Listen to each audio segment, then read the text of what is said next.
Clairvy was 6 years old when she was brought by her mother, Crucibina, to live in the House of the Hearth.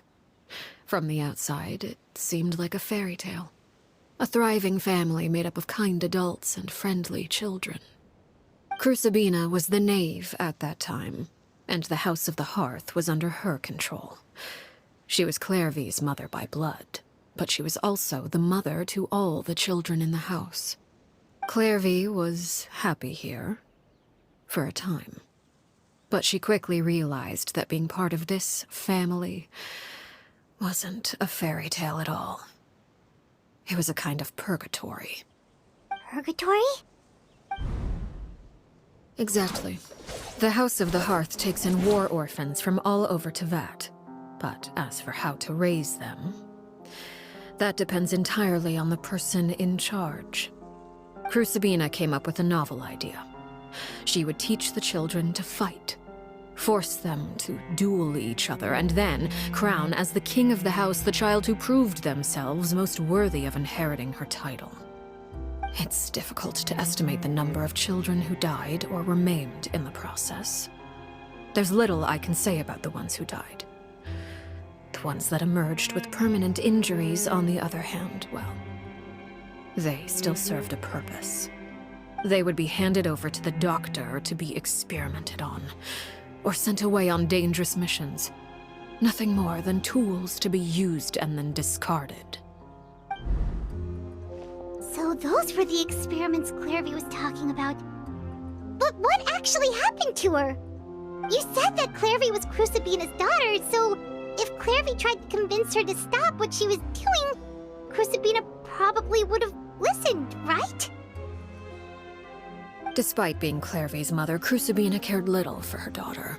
She forced Clairvy to join the House of the Hearth only as a means to demonstrate her own impartiality as a mother, to prove that she treated all her children equally. Clairvy did try to convince her mother to change her ways, but it was to no avail. After her efforts failed, the only other option was to rise up and try to fight back. Unfortunately, the other children had already been thoroughly indoctrinated into the illusion of happiness Crucibina had created. Of course, there was one exception. Someone Clairvy's age who knew the truth about the House of the Hearth. Her name was Peruere. Wait, the friend that Clairvy mentioned? Friend, huh? I suppose we can call her that for now. Clairvy was a cheerful and passionate person with a tenacious spirit. Peruere, on the other hand, was rather cold-blooded. Her cold-blooded nature allowed her to see through Crucibina's facade. Yet, it was also this cold-bloodedness that prevented her from acting against it. At least at first.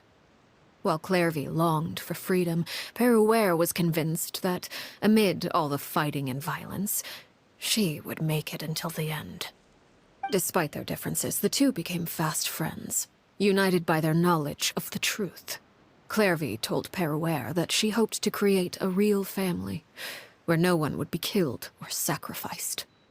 There may have been a certain naivete to her ideas, but Clairvy proved her determination many times over.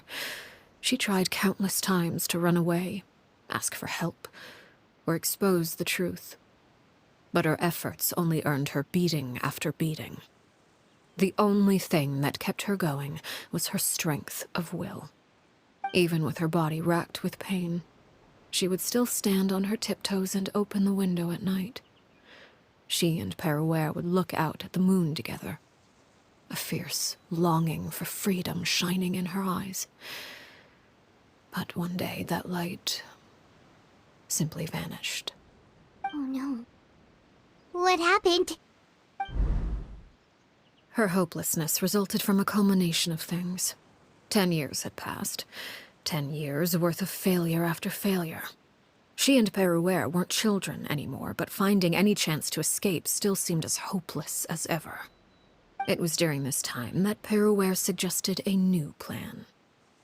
If escaping was out of the question, why not take down the very person sitting on top of this throne of lies?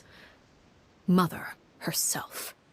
Clairvy rejected that proposal. She claimed that, as a famous harbinger, Crucibina possessed an unimaginable amount of power. Trying to kill her would have an incredibly low chance of success. Clairvy never gave another reason, but Peruere could see it written all over her face. Clairvy still thought of Crucibina as her mother. Killing her own flesh and blood was a line she couldn't bring herself to cross. If she couldn't escape and fight back, then only one option remained. Precisely. Death was the only way that she felt she could be free. It happened during a duel. When she arrived at the dueling ring that day, her partner turned out to be none other than Peruere, the very person that had stood by her side all those years. It was a fierce battle. But ultimately, Clairvy decided to let Peruere end her life. From that moment on, Peruere's journey was one written in flames. When the rain finally came and washed it all away, there she stood, the sole victor in Mother's endless game of slaughter. A trail of corpses strewn across her path to success.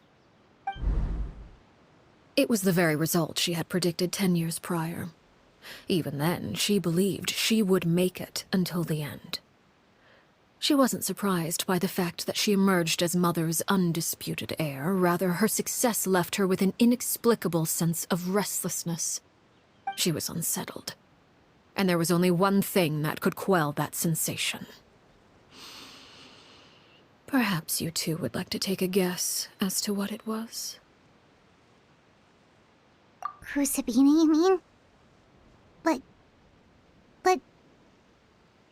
Correct. This is the place where Peruere killed her best friend.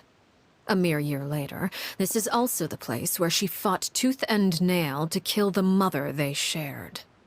The moment she acted, any conception of what was right or wrong ceased to matter. It's one of the principles of the house. Only those who survive get to write the rules. Peruere won the battle, and became a harbinger herself. After which Her Majesty, the Tsaritsa, bestowed upon her a new name. Arlecchino. So the Perry Clairvy was talking about... It was you all along.